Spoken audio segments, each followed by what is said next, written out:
ನಮಸ್ಕಾರ. ಡಾಕ್ಟರ್ ಸಿದ್ದು ಅವರು KK news Kannada channel ಅಂತ ಒಂದು ಒಳ್ಳೆ ಯೂಟ್ಯೂಬ್ ಚಾನೆಲ್ ಅವರು ಓಪನ್ ಮಾಡಿದ್ದಾರೆ. ಆ ಯೂಟ್ಯೂಬ್ ಚಾನೆಲ್ ನ ವಿಶೇಷತೆ ಅಂತ ಹೇಳಿದ್ರೆ ಅದರಲ್ಲಿ ಕೇವಲ ಸಣ್ಣ ಮಕ್ಕಳು ದೊಡ್ಡವರು ಯಾವುದೇ ಒಂದು ವಯಸ್ಸಿನ ಅಂತರ ಇಲ್ಲದೆ ಹೆಚ್ಚು ನಮ್ಮ ಕನ್ನಡಕ್ಕೆ ಸಂಬಂಧಪಟ್ಟಿರುವಂತಹ ಕರೆಂಟ್ ಅಫೇರ್ಸ್ ಎಲ್ಲ ಮಾಹಿತಿ ಸಿಗ್ತಾ ಇದೆ.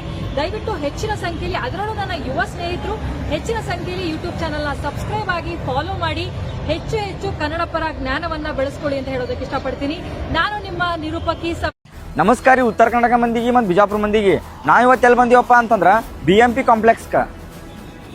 ಈ ಫುಲ್ ಬಿಲ್ಡಿಂಗ್ ನ ನೀವು ಒಂದು ಒಳ್ಳೆ ಆಸ್ಪತ್ರೆ ಮಾಡ್ಕೊಬಹುದು. ಈ ಬಿಲ್ಡಿಂಗ್ ಅಂಡರ್ ಗ್ರೌಂಡ್ ಒಳಗೆ ನೀವು ಸೂಪರ್ ಮಾರ್ಕೆಟ್, ಮೆಡಿಕಲ್ ಫಾರ್ಮಸಿ ಮತ್ತೆ ಖಾನಾವಳಿ ಮಾಡ್ಕೊಬಹುದ್ರಿ. ಈ ಬಿಲ್ಡಿಂಗ್ ಇರೋ ಗ್ರೌಂಡ್ ಫ್ಲೋರ್ ನ ನೀವು ಒಂದ್ ಒಳ್ಳೆ ಆಸ್ಪತ್ರೆ ಮಾಡಿದ್ರಪ್ಪ ಅಂತಾರ ಒಂದ್ ದೊಡ್ಡ ಹಾಲ್ ಸಿಗ್ತೈತ್ರಿ. ಮತ್ ನೀವೇನಾದ್ರೂ ಇದನ್ನ ಲಾಡ್ಜ್ ಮಾಡಿದ್ರಪ್ಪ ಅಂತ ಒಂದ್ ಒಳ್ಳೆ ಹೋಟೆಲ್ ಆಗತ್ರಿ ಇದ್ರೊಳಗೆ. ಈ ಬಿಲ್ಡಿಂಗ್ ಅಲ್ಲಿರೋ ಫಸ್ಟ್ ಫ್ಲೋರ್ ನ ಫ್ರಂಟ್ ಶಾಪ್ ನ ನೀವು ಒಂದ್ ಒಳ್ಳೆ ಬೇಕರಿ ಅಥವಾ ಮೆಡಿಕಲ್ ಮಾಡ್ಕೊಬಹುದು. ಈ ಬಿಲ್ಡಿಂಗ್ ಒಳಗ ಟೋಟಲ್ 18 ರೂಮ್ಸ್ ಅದಾವ್ರಿ, ಮತ್ತೆ ಬಾತ್ರೂಮ್ ಕೂಡ ಅದಾವ್ರಿ. ಈ ಬಿಲ್ಡಿಂಗ್ ಏನಾದ್ರು ನೀವು ಲಾಡ್ಜ್ ಮಾಡಿದ್ರಪ್ಪ ಅಂತಂದ್ರ ಒಂದ್ ಒಳ್ಳೆ ಲಾಡ್ಜ್ ಆಗತ್ರಿ, ಒಳ್ಳೆ ರೂಮ್ಸ್ ಗಳು ಅದಾವ್ರಿ. ನೀವು ಈ ಬಿಲ್ಡಿಂಗ್ ನ ಹಾಸ್ಪಿಟಲ್ ಮಾಡಿದ್ರಪ್ಪ ಅಂತಂದ್ರ 100 ಪೇಷಂಟ್ ಗಳು ಉಳ್ಕೊಳಕ್ ಅನುಕೂಲ ಆಗ್ತೈತಿ. ಟಾಪ್ ಫ್ಲೋರ್ ಇದನ್ನ ನೀವ್ ಏನಾದ್ರು ಆಸ್ಪತ್ರೆ ಮಾಡಿದ್ರಪ್ಪ ಅಂತಂದ್ರ ನೀವು ಒಂದು ಜನರಲ್ ವಾರ್ಡ್ ಮಾಡ್ಕೊಬಹುದು. ಮತ್ತೆ ನೀವು ಏನಾದ್ರು ಲಾಡ್ಜ್ ಮಾಡಿದ್ರಪ್ಪ ಅಂತಂದ್ರ ಪಾರ್ಟಿ ಅಥವಾ ಫಂಕ್ಷನ್ ಕೂಡ ಮಾಡ್ಕೊಬಹುದು. ಮತ್ ನೀವು ಇದನ್ನ ಜಿಮ್ ಕೂಡ ಮಾಡ್ಕೊಬಹುದು. ಜಿಮ್ ಮಾಡಿದ್ರಪ್ಪ ಅಂತಂದ್ರ ಒಂದ್ ಒಳ್ಳೆ ಜಾಗ ಆಗುತ್ತೆ ನೋಡ್ರಿ. ಈ ಅಡ್ರೆಸ್ ಎಲ್ಲ ಐತಪ್ಪ ಅಂತಂದ್ರ ನಮ್ ಸಿಂದಗಿ ಒಳಗ ರಾಣಿ ಚೆನ್ನಮ್ಮ ಸರ್ಕಲ್ ಹತ್ರ BMP ಕಾಂಪ್ಲೆಕ್ಸ್.